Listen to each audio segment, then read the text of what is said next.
Hi Felicity. Hi Felicity. How are you doing? I'm good, thanks, Brian. How are you? I'm fine, thanks. Just like to say thanks for just coming on for a minute and having a quick chat about what's been happening. It's no problem. So tell me then, what was the reason you actually got in touch with me, and what was life like before we did the breakthrough session? I had a lot of anxiety related to various things. I also had a bit of a health condition. I had some fatigue, which caused me a lot of anxiety, but I'd also had sort of difficulties in work that had caused me some anxiety and, in fact, some sort of unresolved anger, I would say. Um, Right. And is it right that you were diagnosed with chronic fatigue syndrome and you were more or less housebound at that point? Yes, yes. I was so anxious Uh-huh. about all of the symptoms that I was experiencing and making it worse. Right. So if I couldn't walk very far without experiencing quite intense symptoms, Right. which would increase the anxiety. And what were the symptoms? What would happen if you walked a distance? I'd get a pain in my chest. I'd get dizzy. Right. It felt like my legs were running out of batteries in a sort of weird way. Right. And I would then feel potentially very ill for several days afterwards if I did overdo it. So that was why I was so scared about overdoing it, was Right. And trying when you not to said have that. overdoing doing it, what was your limits at that point? How far could you walk? How far could you get out? I think it was about 50 yards. 50 yards, right. And so you were more or less housebound. You couldn't go out and visit people or do anything. No, no, I couldn't get to the Right. supermarket. And how long were you in that sort of place? Oh, ages. Ages. 6 to 8 months, I think. 6 to 8 months, right. And the whole when were you actually diagnosed with chronic fatigue then? Um, I was diagnosed back in 2022, so Right, over a year ago. right. And I remember you talking about um you would crash. Tell us a little bit that. What's the crash? What happened then? Um, that's if I overdid it at all, and it wasn't always easy to tell what was going to be overdoing it. That's when I would experience a crash, and that would be that I would feel really, really ill for up to a week, a bit like having flu, but not. Um, Right, you'd sort of be achy, tired, really, really unable to kind of drag yourself around the house. Housework couldn't get done, nothing. You just have to sort of lie down, sleep a lot if you could, which I could. One of the symptoms was that I got disturbed sleep, so I couldn't even sleep properly. right, Uh, just pains in my chest, uncomfortable all the time, and that would last, as I say, for about up to a week, and then right. I'd slowly start feeling not so awful anymore. And so obviously I was really anxious all the time about overdoing it because those crashes were so uncomfortable. Right. And they would sort of come about just by walking 50 yards. 50 yards was my limit. If I walked more than that, then there was the Right. Okay. potential to And so what crash. did the doctor say about it? What did they say? They said that I should very slowly increase my limit, and they set a Right. parameter of sort of about 20% a week Right. and things. But they weren't very helpful when it came to the anxiety. Right. They suggested that I monitor my heart rate because I wasn't supposed to get my heart rate over about 90 beats a minute or Right. something. And of And course, if you were to start monitoring your heart rate, it would make you more anxious. it did.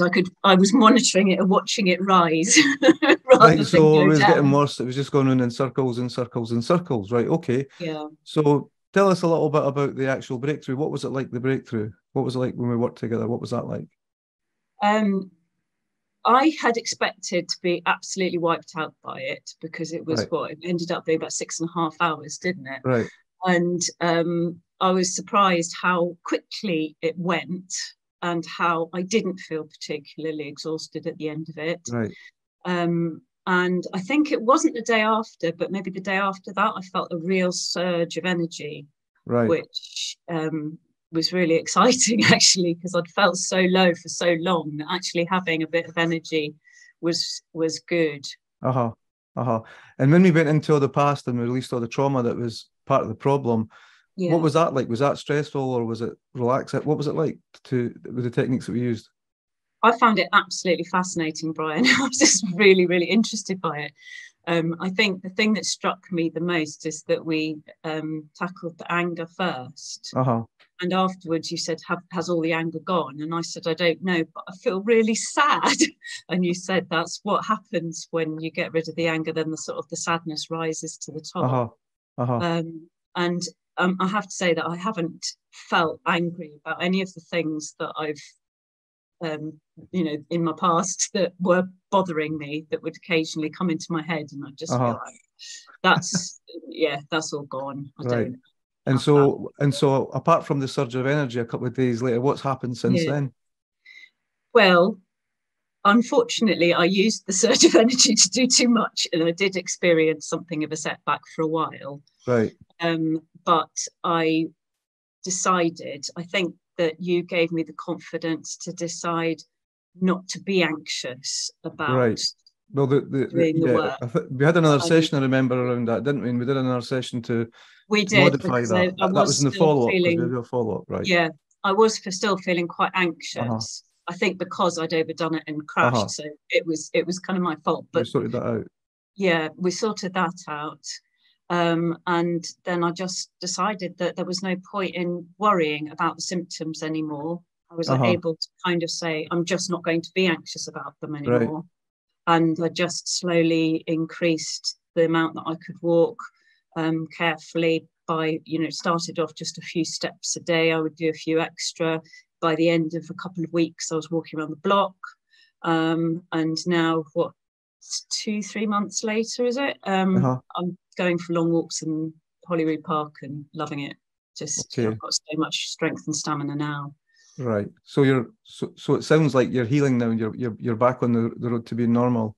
Definitely back on the road to being normal. Still have to be a bit careful, but I don't. If I experience any kind of symptoms, I just don't worry about it. I ignore it. Right. I mean, I don't ignore it. I'm careful, but I don't allow them to worry me. And I think that's right. That's key. So would it be safe to say that the intense anxiety is more or less gone now? Yeah. Yeah. And how's that affected you socially? Are you able to get out and visit people and do the normal things? I've been doing quite a bit of traveling, going down to see my sister in London, and going to see friends, and I can go out and go to the shop now, which sort of sounds, it's not very exciting, but it's very convenient for me. Good.